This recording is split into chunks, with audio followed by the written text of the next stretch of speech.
Welcome along, everybody, to today's session. We're going to kick off right at 4 o'clock because we like to keep it short, sharp and shiny at the end of your work day. So just, introducing myself, I'm Christy Spire, the acting team leader of our education team at Green Adelaide.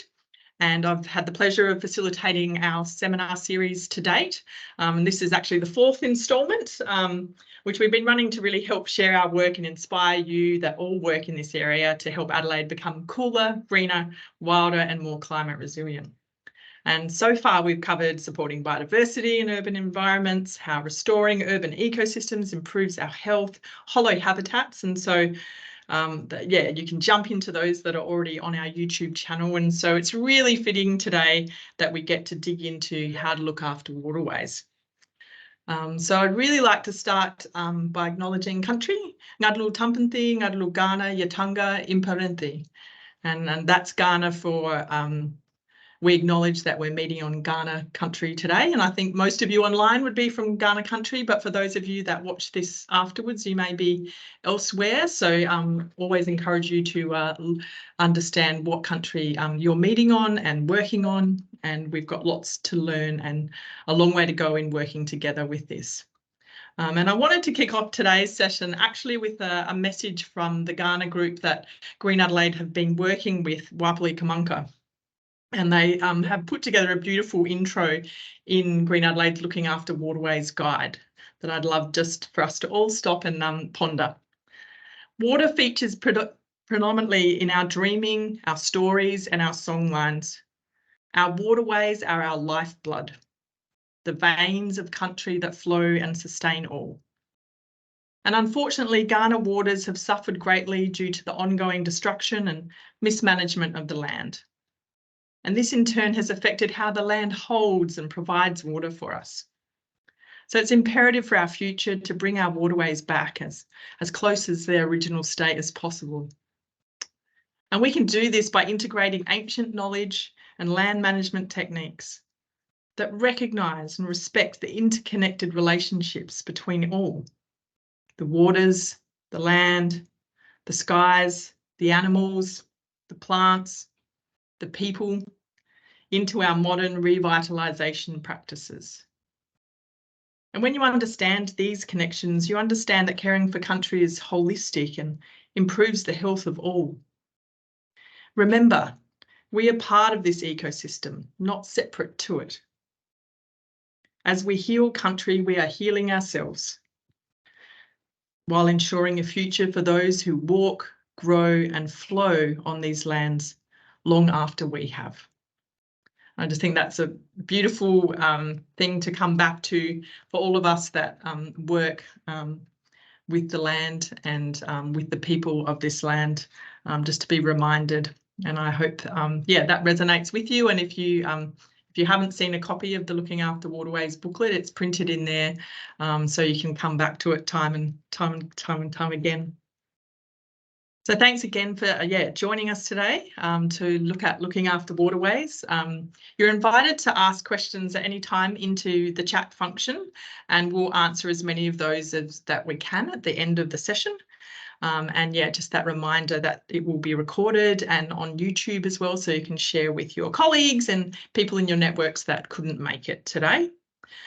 So just there's a little outline of how we'll work things. So I'd love to introduce you to Tammy Partridge and Martin Stokes, who'll do a presentation with you for 40 minutes, and then we'll have time for questions at the end, and just a quick summary of where to after this. Really pleased to introduce Tammy Partridge, who's our acting team leader at, in urban water at Green Adelaide. Tammy's an environmental scientist with skills in leadership, and she's experienced in sustainable agriculture and has worked in lots of complex project management roles. And it's fantastic that she's with Green Adelaide. And we've also got Martin Stokes, team leader, water allocation and planning, and he, many moons ago, studied in natural resource management and has been working in water resource management for over 30 years. We do have a wealth of knowledge and links online today, and many of you know each other, so it's a fantastic session to be a part of. And just on the other side of Martin's water knowledge and experiences. He's also an amazing photographer. So many of our photos in Green Adelaide, and I think the photo that will be behind him today are taken by him. So yeah, really looks at the world in awesome ways and shares that with us all. So thanks, Martin. And it's been really wonderful to work with both Tammy and Martin more closely this year as we're encouraging councils and their communities to understand their responsibilities and all the opportunities to improve the health of our waterways. So I'll let Tammy and Martin take us away. I'll just stop sharing my screen so they can share yours. Thanks very much for that introduction, Christy. Hi to everybody. If you can just give me a moment, I need to start sharing my screen and then flick it into presentation mode because otherwise I can't see what I'm doing. Brilliant. Okay, so we're right there. Christy, can you see all that okay? Yes, brilliant. Beautiful. Good to go. Okay, all right. So thanks everybody for making the time to come and join with us today for this conversation. I'm just going to give you a little bit of an outline of how Martin and I are going to work together today. So I'm going to give you all a bit of an overview about this project and what we're doing to engage with communities. And then Martin's going to talk about the compliance and the things that we're doing more closely with council partners. And yeah, we might bounce a little bit between each other, and please feel free to put your questions in the chat, as Christy said, and we'll endeavour to answer as many of them as we can. So to kick off, what are waterways? So when we talk about waterways, we're talking about all the creeks, rivers and wetlands. We talk about their floodplains as well. And they're so important for those reasons that Christy just talked about in that message, in the Ghana message. And in our everyday lives, they have benefits for both our people and the environment. Through the Green Adelaide region, we've got 1,700 kilometres of waterways. That's a hell of a lot. And most of that is through private land. So when you talk about how do we manage those waterways, how do we get impact and make change and have best possible management in place, it means that we have to engage with all of our communities. Otherwise, we're not going to get the outcomes and the impacts that we need. So to do that, Green Adelaide's working on developing waterway management resources and leading capacity building activities for councils and communities. The two broad strategies that we're using to achieve that is listed here. So we've got our communication, community education and capacity building resources arm, and our resources developed specifically to assist councils. And in saying that, it's councils are more than welcome to use any of our resources that we've got to help you communicate with your constituents. If you're looking at doing any sort of social media campaigns, or if you've got a problem with green waste or people not dealing with that effectively and things like that, and we've got resources or videos that you can utilise, you're always more than welcome to jump on and use those the best you can.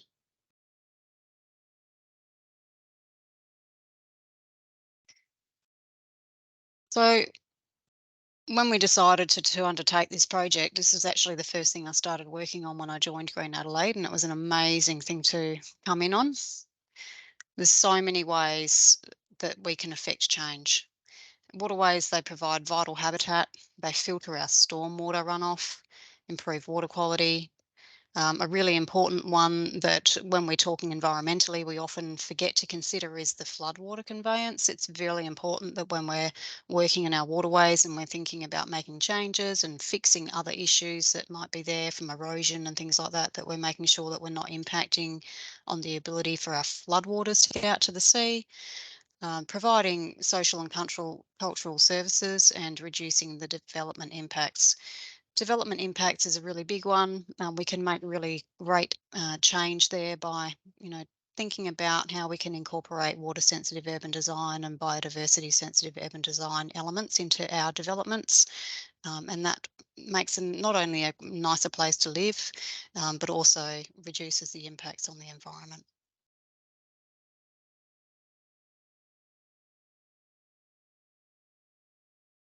So a few of the things that Green Adelaide is doing in this space at the moment on our two broad arms of improving water quality and re-veg for habitat.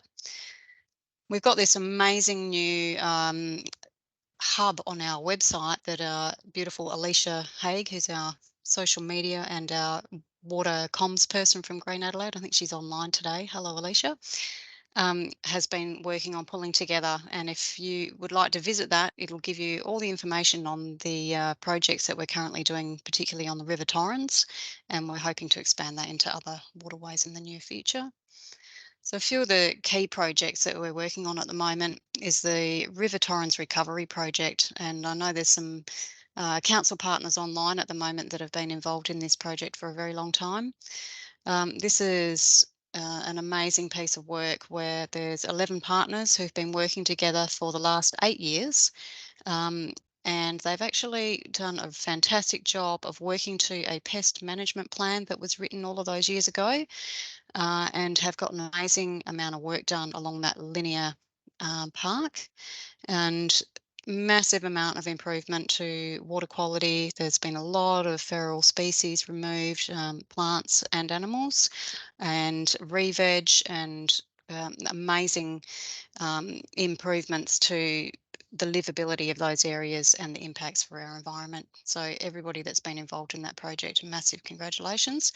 And we're just at the moment doing a review to look at how successful the actions have been against that management plan, and then looking into renewing it for further 5 years looking forward.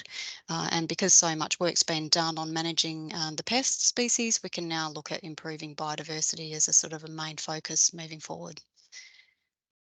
Another one that we are involved in is environmental water provision, and a lot of you sort of may hear about that more in terms of what we do to manage blue-green algae in Torrens Lake, but it also has another arm to it, which involves releasing environmental water flows across 4 reaches in the Green Adelaide region, from South Para, Onkaparinga, and 2 reaches in the River Torrens, with the aim to mirror as closely as possible natural water flow and to provide water to our water-dependent ecosystems. So that's another quite large piece of work that keeps us entertained. On the very practical side of things, one of my colleagues is online today, Helen Braithwaite, and she manages our water assets management project. And she gets to deal with all the fun things like trash racks and removing, 2 Adelaide ovals worth of rubbish from our gross pollutant traps each year. We also are involved in rewilding, and some of you may have heard about the Platypus project, and there's many other arms to that rewilding project that have been going on for a number of years. And also we work with Water Sensitive SA, and we deliver projects in water sensitive urban design and biodiversity sensitive urban design. So it's just a little bit of an overview of the key things that we're doing at the moment in that space.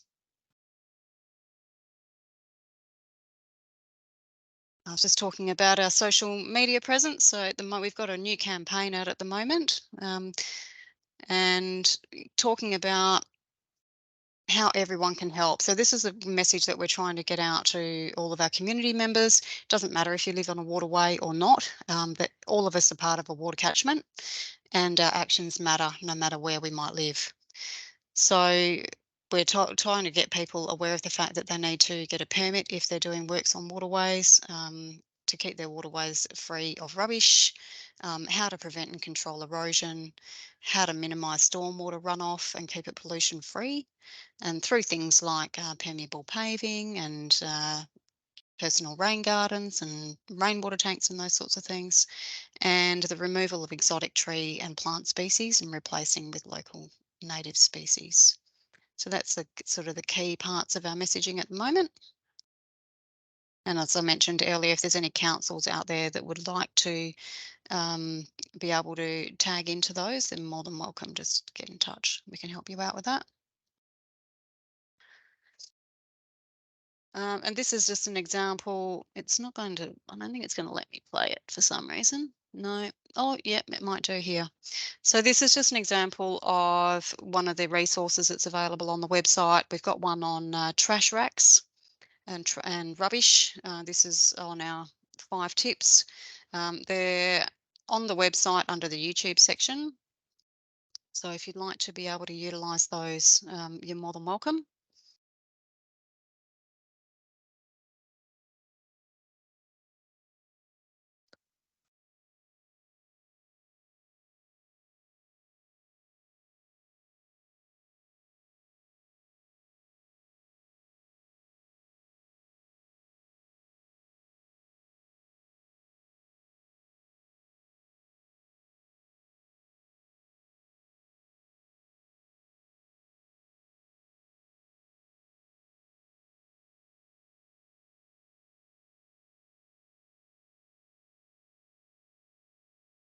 Right, so I won't make you sit through the whole 5 minutes of that video, but it's just a little glimpse, and there's several of those there that you can access if you'd like to use them.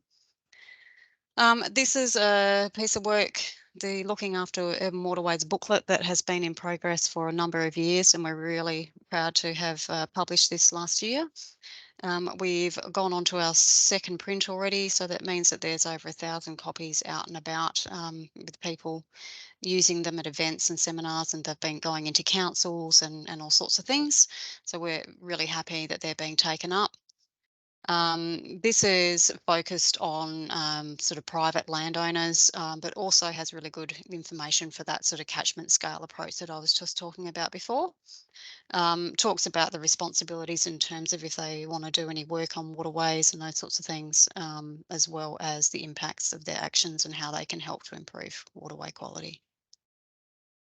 If you would like to have some of those in your council or institution, you're more than welcome to contact us and we can get some out to you.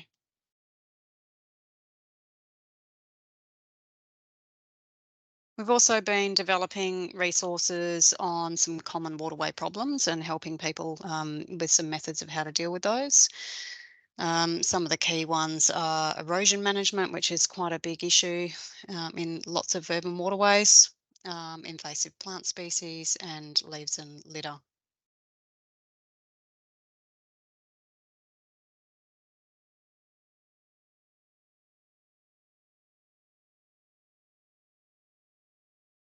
Sorry, my thing is just not working at the moment. Here we go. Sorry about that.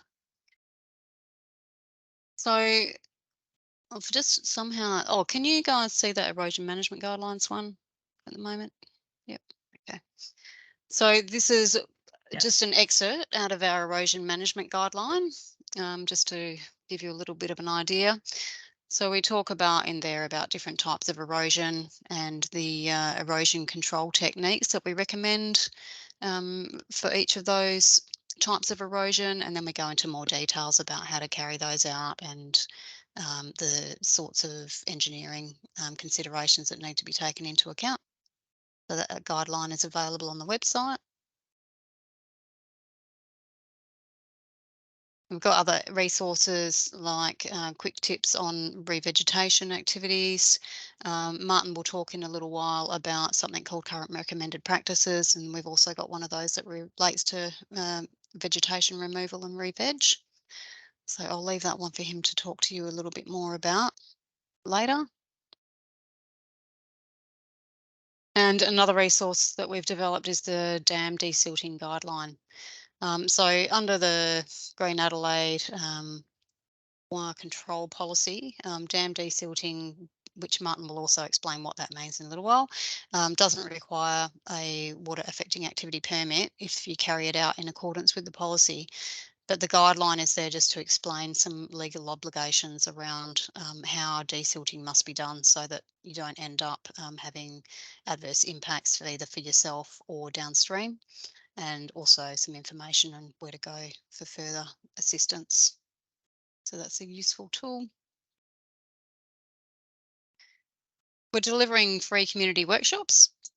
We've got 3 coming up this month, and it's we were sort of having a little bit of trouble getting these happening and getting any sort of momentum behind them in the first little while, but now it seems like community groups are coming knocking on the door and asking us if we will go and deliver them, which is fantastic. So if you think that there might be a subset of people that you think would benefit from this, or you find anybody inquiring and having interest, please tell them to get in touch. We're more than happy to either do an online workshop or to go out. I'm doing one on site for a sort of a friends of group next Friday. So anything, that's a group of 12. So, we'll go out and have a chat to people. If there's sort of over, 7 or 8 people, we'll go and more than happy to go and have a chat with them.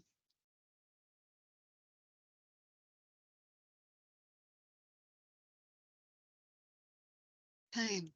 So that's the end of my slides. And so I'll now hand you over to Martin, and he's going to talk a little bit more about water affecting activities under legislation and the permitting process. Thank you, Tammy, and good afternoon, everybody. Yeah, I'm going to talk through water affecting activities. Firstly, we tend to use that term pretty freely now because we know what it means. It's probably worth clarifying exactly what we mean by that. You'll notice it's in capital letters there. That's because it's a specific term for activities identified in our legislation, which these days is the Landscape Act.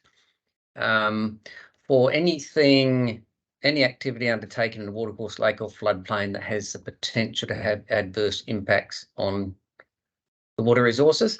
So what I'm going to do in my few slides here is talk through what sorts of activities we're talking about here. Talk about what are key considerations that Green Adelaide have when they're looking at applications or requests to undertake works, and then a couple of different situations where a permit's not required for one reason or another. I probably wanted to start off by saying all of the stuff that Tammy was working about, which is a lot about communications materials and all of that project, we are working together on. We don't necessarily see this process of the approval process around water affecting activities as a compliance or strictly regulatory aspect in isolation. We just think it's all part of the same package. And often when we're dealing with these applications, we're looking at both an activity that requires some sort of approval, but at the same time also providing advice that people are after about some other aspects or other works they're doing in association. Thanks, Tammy.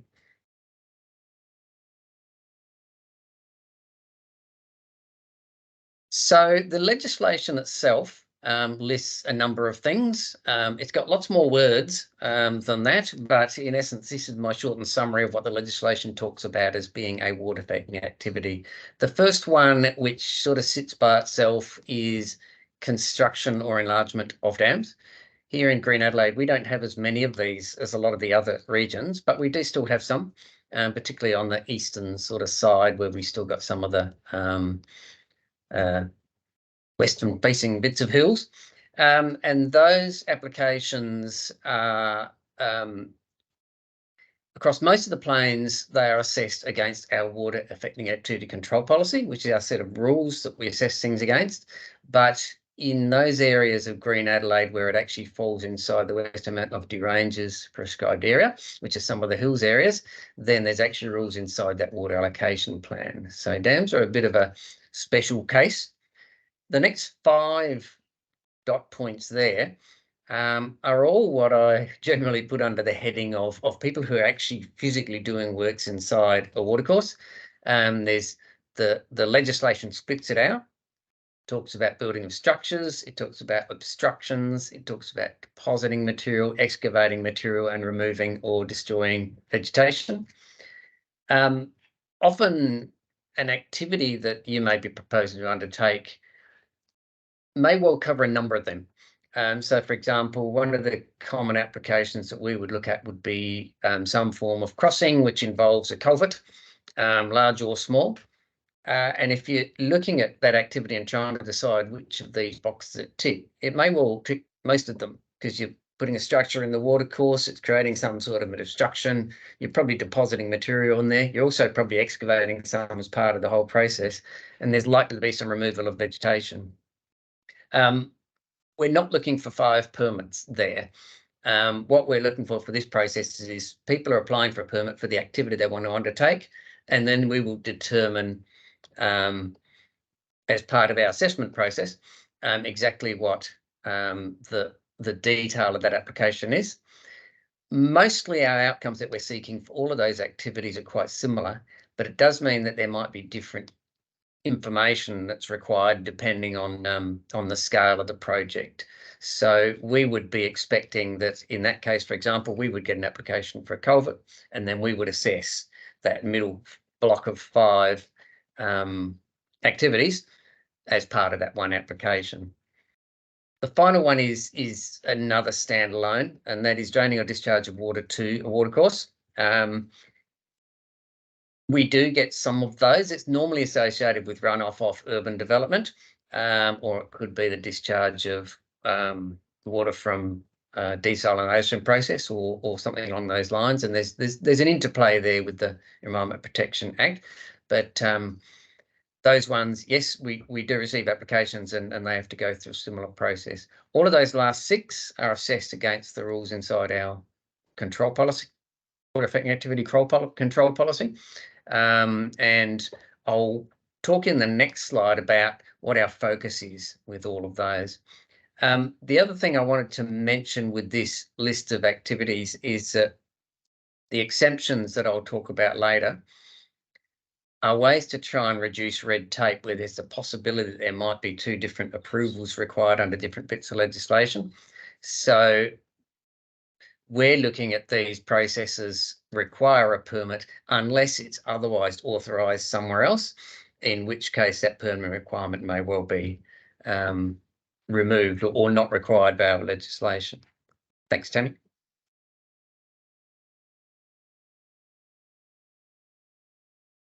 So when Green Adelaide are looking at these applications, in a sort of fairly broad sense, we're looking at possible impacts on other use of the resource. We're looking at possible impacts on the environmental systems that rely on that resource.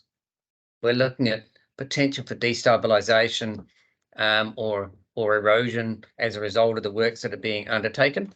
And the key things probably that might spark particular need for detailed plans or us going back for more information are where we've got a proposal that involves works that could result in destabilisation of the bed and banks of the watercourse.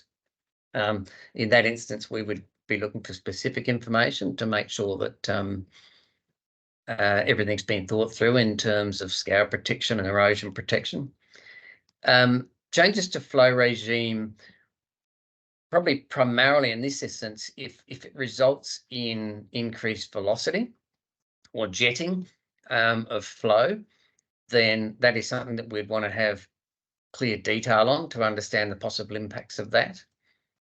Any changes to the shape of the channel, the smoothness of the channel, are really of interest to us to make sure that that doesn't impact on a number of things, including but not limited to the migration of biota and in particular fish, and probably all of those issues relating to increased velocity and change of shape in the channel, if any step changes in the bed, possible smoothing of the bed, anything that could be a challenge for that sort of natural process of fish migrating up and down the waterway would be something quite specific that we want to know all of the detail of what's proposed, and we want to understand that it was minimising as much as possible any such impacts. I'd probably say that with a lot of these applications we've looked at, that discussion around maintaining that freedom of movement up and down the system is probably one of the most common things that we end up going back to people for more information on. So it's really useful if you are looking at submitting an application that you're aware that we'll be looking for some pretty detailed information on those sorts of things. Next one, Tammy. I mentioned before that there's a number of situations where a permit's not required. The first one is that you don't require a permit if that same activity has development approval. We need to be fairly clear on that. These exemptions are designed as red tape reduction approaches. They're not designed for things to avoid scrutiny. So one of the important things that we will sometimes get phone calls about from councils is if there's something inside a development approval that would otherwise have required a water affecting activity permit, whether or not that development approval had effectively covered it. And normally our response is to say that if it's undergone the same assessment a part of that development approval process that we would otherwise have run across it if we had received it as a permit, then we would consider that to be adequately covered by the development approval. But if the activity has development approval and in that there was no or minimal mention of some works in a watercourse that was just tucked in the background, then that's something we'd really need to discuss as to whether that actually had adequately been covered by the approval. So keeping in mind that that's not intended for it to escape that sort of scrutiny that it would otherwise have got from us. Similarly, there's another exemption for anything that's authorised under the Environment Protection Act. These ones tend to be different ones. A lot of the ones that are discharge of water to a watercourse, we will end up having discussions as to whether the EP Environment Protection Authority has been involved in that process and either approved or even required certain things with that water before it was discharged. And in those cases, sometimes that exempts requirement for a permit. It's also something to be alert to is that if you're doing works in a watercourse when there's water present, particularly doing excavation in the watercourse when there's water present, it's possible that you may also require a dredging permit from the EPA. We don't decide when that is or isn't the case, but if the EPA have determined that you're excavating and there's water present and it requires a dredging permit, then I would then we would accept that and therefore a permit's no longer required. So if you do have a query as to whether a dredging permit's required, that is a question for EPA because we would take their judgment of that.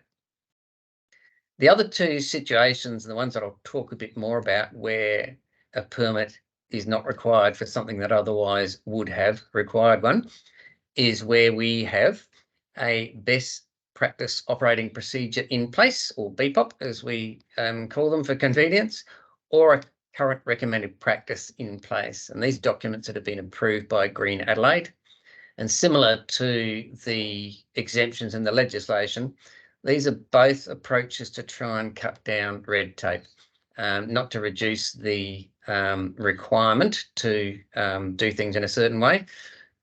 Normally they're entered into where there's likely to be repeat activities of relatively low risk, and this is just to prevent the constant churn of paper. So I'll talk about them separately because they are slightly different documents. So I'll start with the BPOPs. Thanks, Tammy. So best practice operating procedure is an agreement between Green Adelaide and a specific agency or body. We have BPOPs with most of the councils in our area. I don't think all yet, but we're getting there. And we also have BPOPs with a number of state government agencies. All of those are bodies who are, I guess, doing repeat works of a relatively minor nature that would require multiple permits during the course of the year if we were going through the standard process. What the BPOP allows is the holder of the BPOP to undertake low-risk activities without requiring a permit, provided it's undertaken in accordance with what's written in the BPOP. And the BPOP itself details the outcomes that must be achieved and the things that must be avoided, and contains a risk assessment. And that risk assessment allows the holder to run their proposal through a number of questions in terms of what are the possible or likely impacts of their activity and determine whether or not that falls under a threshold as low risk or whether it's a higher risk activity. Anything that goes above that threshold just goes through the normal permitting process. Doesn't mean it can't happen, but it just means it goes through the normal permitting process. A lot of you in this work with councils, so may well be familiar with this process, but I think the amount of permits that we do see from outside of council and state government agencies would be dwarfed by the amount of permits we would see from councils and government agencies, particularly in our area, if we didn't have these processes in place. The BPOPs we got at the moment, I think we refreshed a year or 18 months ago, Tammy, something like that. And we are in a process of when it comes around again for renewing those BPOPs. We have been doing some streamlining and review of the structure of them to hopefully make them a bit simpler, still with the same intent and still with the same functionality. So at some point we will be entering in discussions with the various holders about what a new BPOP looked like with some adjustments. So current recommended practices designed for a similar function, but work quite differently. So current recommended practice allows certain low risk activities to be undertaken without a permit. Doesn't require an individual agreement between Green Adelaide and any party. So it means anybody can undertake certain activities if it is undertaken consistent with a current recommended practice. We've developed 2 current recommended practice so far, but we are looking at developing more.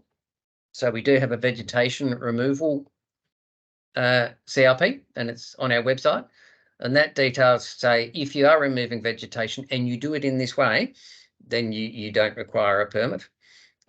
If you want to remove that vegetation and you have to do it in a way that exceeds what's written in that CRP, then that's fine. You can go through the normal permitting process. So again, it's not a process to preclude people from doing things. It simply says if it's done in this particular way, then we are comfortable for that to happen without issuing a piece of paper. The other one we have is constructing ford crossings.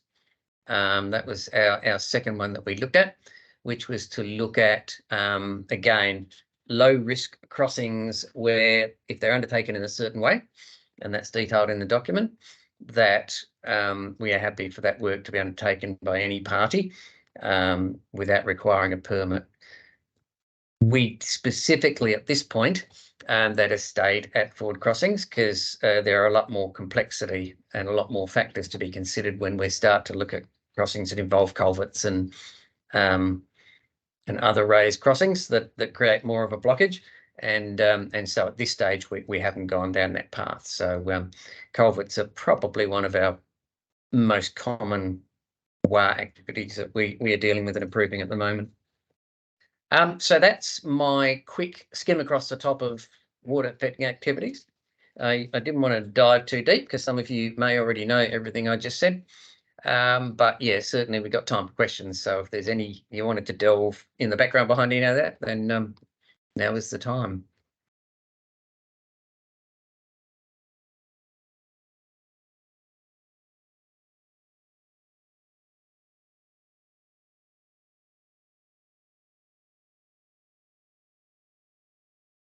All right, looks like no one's popped in any questions in the chat so far. Martin, does anyone? I believe that you all can't talk, even though you're a smaller group. We were hoping that maybe you could, but yeah, if you do have any questions, we'll give you a few moments to ponder things and put things in the chat. Tammy, is there anything that kind of jumped out as Martin was speaking that you want to add while people are thinking? Yeah, thanks, Christy. Just probably a couple of things just to let you know that we do also have a fish passage guideline in development at the moment, and we're running a sort of a case study test scenario of that out in the field with a partner at the moment. So keep your eyes peeled for that one. That would be very relevant for all of the councils because, as Martin was saying before, that's important when we're looking at culverts and things like that, which is a really common activity. And just to also stress, Martin spoke about the BPOP review. So we are changing the structure of the BPOP from being really prescriptive on this is the way this has to be done in each situation to an outcome focus. So this is the outcomes that need to be achieved, and that allows for more innovation for people who have got really well tried and tested best practice operating procedures of their own within their organisation to utilise those and still be in compliance with our best practice operating procedure.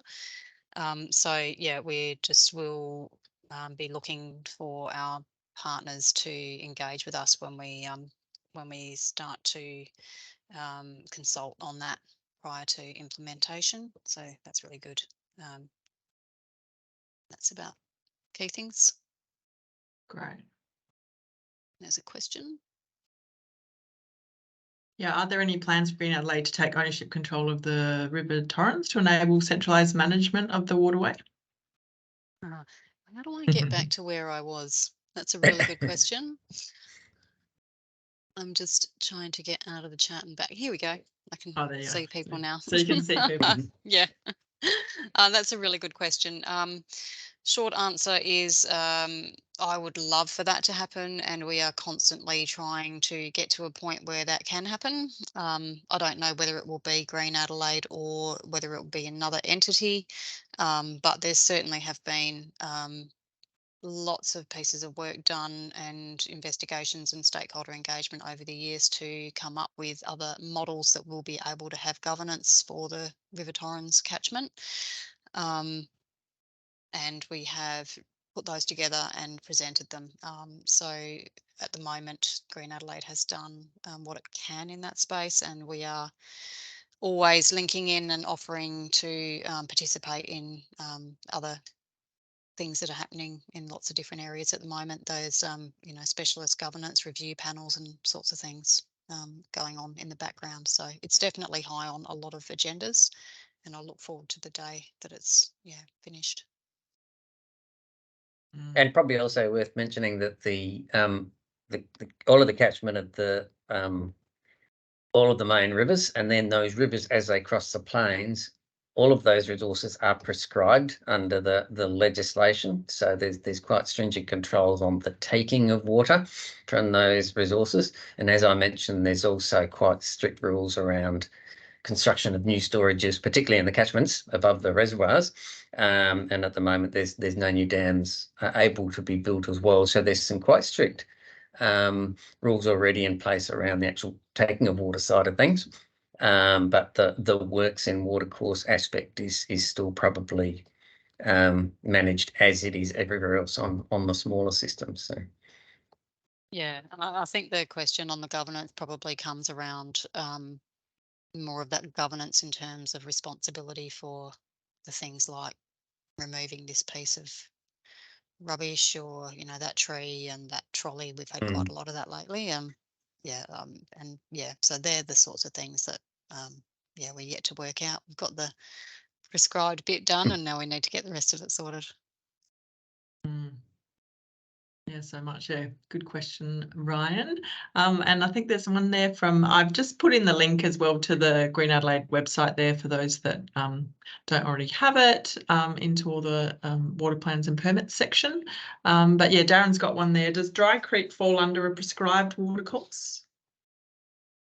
There are a couple of short segments in some of those systems there, right down near where they are quite saline, which were the off-takes for the salt pans, where there are prescriptions in place. There's 3 of them, I think, so it's not the entire creek, but there are a few locations where take from that portion at the bottom end of those systems is prescribed, and there's a little bit of groundwater also prescribed around Dry Creek, and that's a historical artefact as well. But the majority of that catchment is not prescribed. Really, in terms of prescription on the Adelaide Plains, it's really just the main watercourses of Torrens, Gawler and Onkaparinga, portions of the Little Parra, and then these little salt intake specialised prescriptions from back when the salt pans were active.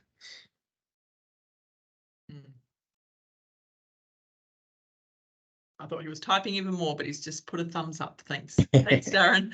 I was wondering whether he had even more to ask, but yeah, fantastic.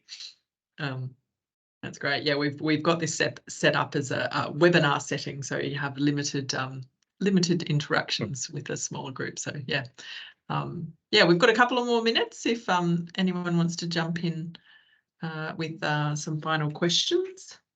I'll leave you with some space to do that, because typing takes longer than just blurting it out. One of the things I didn't mention before, we do actually get quite a few applications, or at least queries and applications for permits for rehabilitation works and erosion control works. That actually is a reasonably significant part of the discussions we have with people.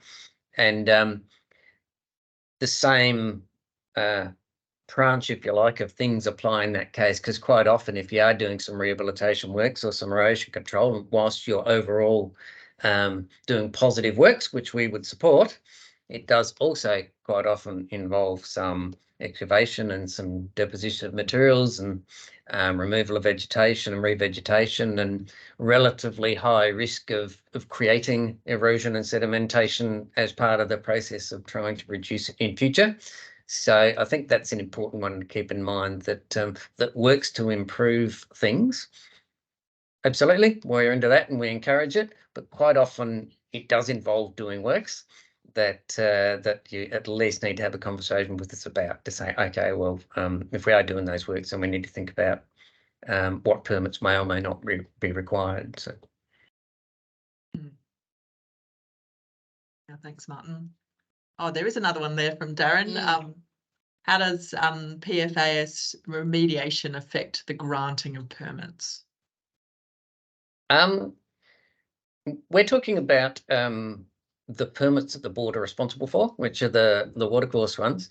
There's also water effectiveness permits that the minister is responsible for, which are all the ones to do with underground water. And there's quite a complex process with well permits around PFAS, because in most of those locations, it's something that's in the groundwater system. It hasn't been a big issue to us so far. Those contaminated areas that have been highlighted and that the department's aware of are mostly around groundwater contamination. So off the top of my head, I'm not aware of it being an issue in any watercourses that we've received permits from. Lots of interlapping things, I'm sure. Yeah. Yeah, that's right. And another great acronym. Yeah, PFAS. Gotta love it. Sorry, Tammy, you were gonna. No, that's okay. I was just going to ask for some advice from our council partners that are online in terms of, I deal with a lot of you very regularly, and you all know what happens and what's required and all those sorts of things. How do we best get to the people within the councils that are on the first line, that are answering the email and phone inquiries from the public, to help them to be able to answer the queries, because often the queries will come to the council and then the council people are ringing us or referring to us, which is fine, but it just may be useful for those people to have a little bit more of an understanding. So if you think that that would be beneficial, if you can let me know, we'll get in touch and try to work on that. Yeah, because we've got to frequently asked questions, haven't we? We have, yeah. Yeah, it might be useful to get out, or yeah, and online, the booklet, and the booklet, or even just a half an hour session with staff in the council, to really help it come to life for them as well. And to I know that from someone that doesn't understand all the processes, working with both of you and understanding it a little bit more, in conversation really helps as well. So I think Christopher had some ideas.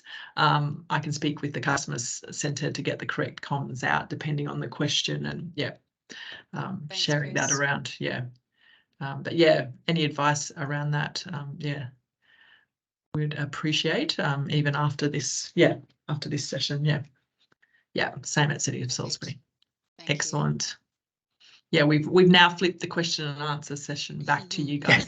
So thanks so much for I'm sorry that we can't change the settings really quickly and have it as more of a conversation at this end of things. Doing it through a chat function is not as ideal, but it's fantastic that the people on the line know each other, so we can be relaxed about this these things. Is there any more final things, Martin and Tammy, before I summarise and close this out? What are the most common topics you need to field? Yeah, that's probably a good one.